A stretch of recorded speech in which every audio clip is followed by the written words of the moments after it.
യേശുവിൻ്റെ നിസ്തുല്യമായ നാമം വാഴ്ത്തപ്പെടുമാറാകട്ടെ. പരിശുദ്ധാത്മാവാം ദൈവം വാഴ്ത്തപ്പെടുമാറാകട്ടെ. പിതാവാം ദൈവം വാഴ്ത്തപ്പെടുമാറാകട്ടെ. സ്തുതികളിൽ വസിക്കുന്നവൻ വാഴ്ത്തപ്പെടുമാറാകട്ടെ.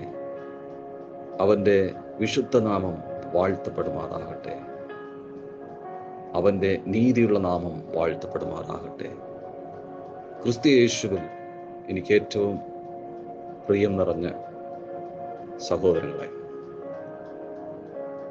ഇന്ന് കർത്താവിൻ്റെ വചനം നമ്മെ നോക്കി ഇങ്ങനെ പറയുന്നു: അവൻ ക്ഷീണിച്ചിരിക്കുന്നവന് ശക്തി നൽകുന്നു, ബലമില്ലാത്തവന് ബലം വർദ്ധിപ്പിക്കുന്നു.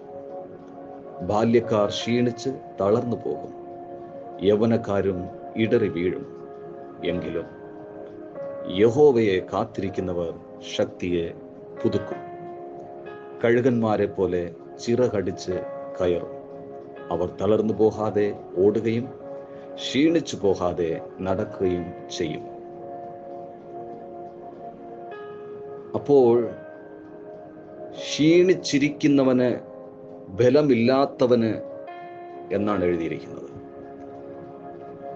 അപ്പോൾ നമ്മുടെ ജീവിതത്തിൽ ക്ഷീണം കടന്നു വരും എന്നാണ് ദൈവത്തിൻ്റെ വചനം ഉറപ്പിച്ചു പറയുന്നത്. ബലം ഇല്ലാതെയാകും എന്നാണ് ദൈവത്തിൻ്റെ വചനം ഉറപ്പിച്ചു പറയുന്നത്. അതുകൊണ്ടാണ് കർത്താവായ യേശുക്രിസ്തു ഈ ഐഹിക ജീവിതത്തിൽ ആയിരുന്നപ്പോൾ തൻ്റെ ശിഷ്യന്മാരെ നോക്കി പറഞ്ഞു: ഈ ലോകത്തിൽ കഷ്ടം ഉണ്ട്. ഈ കഷ്ടതകളിൽ കൂടി നീ യാത്ര ചെയ്യുമ്പോൾ, ഈ പ്രയാസങ്ങളിൽ കൂടി നീ യാത്ര ചെയ്യുമ്പോൾ,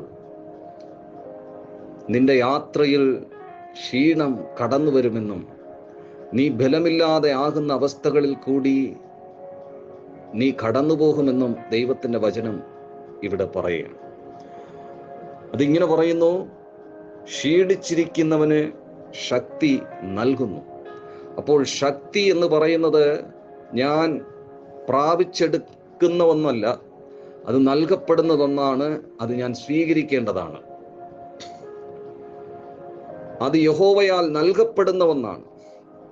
അത് ലോകത്തിൽ നാം പോയി പ്രാപിച്ചെടുക്കുന്നതല്ല, അല്ലെങ്കിൽ എൻ്റെ സ്വന്തം പ്രയത്നയിൽ ഞാൻ പ്രാപിച്ചെടുക്കുന്ന ഒന്നല്ല ശക്തി.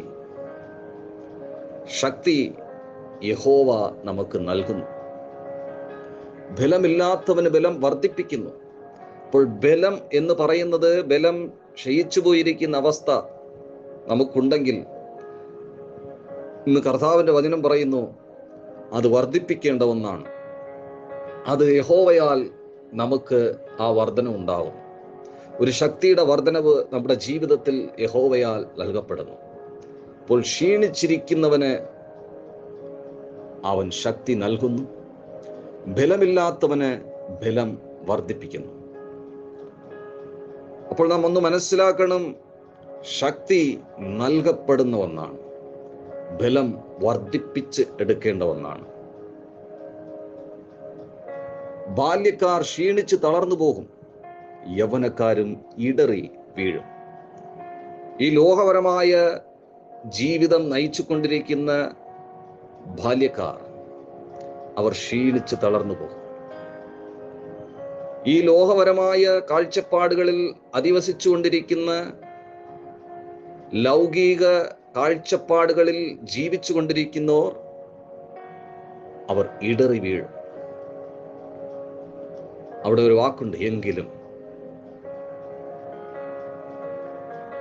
അവൻ ശക്തി നൽകുന്നതും ബലം വർദ്ധിപ്പിക്കുന്നതും ഒരു വിഭാഗം പേർക്ക് വേണ്ടി മാത്രമാണ് എന്ന് വചനത്തിൽ അവിടെ ഉറപ്പിച്ച് കാണിച്ചിരിക്കുക. അത് യഹോവയെ കാത്തിരിക്കുന്നവരാണ്. യഹോവയെ കാത്തിരിക്കുന്നവർ,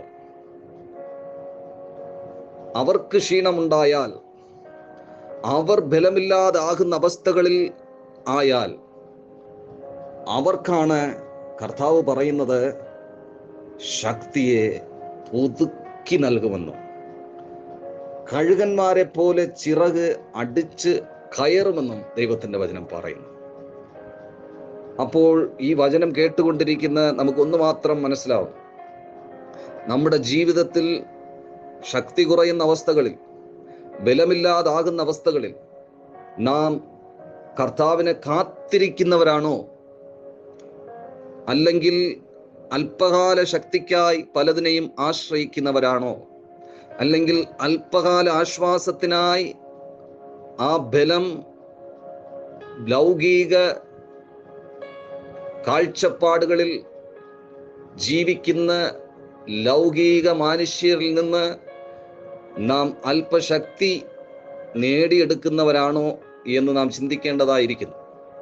ഇവിടെ കർത്താവ് പറയുന്നു, ക്ഷീണം കടന്നു വരുമെന്നും ശക്തി ഇല്ലാതാകുന്ന അവസ്ഥകൾ ഉണ്ടായിരിക്കുന്ന ആ സമയത്തും നാം കർത്താവിനെ കാത്തിരിക്കുന്നവരാണെങ്കിൽ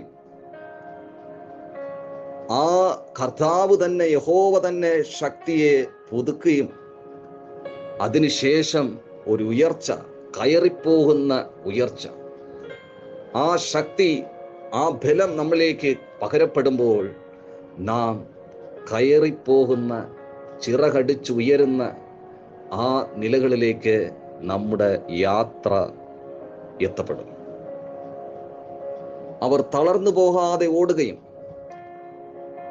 ഈ ലോകത്തിൽ നാം ജീവിക്കുമ്പോൾ ഈ ലോകക്കാരല്ല, ഈ ലോകം എൻ്റെ അല്ല, ഞാൻ സ്വർഗീയനാണ്, ഞാൻ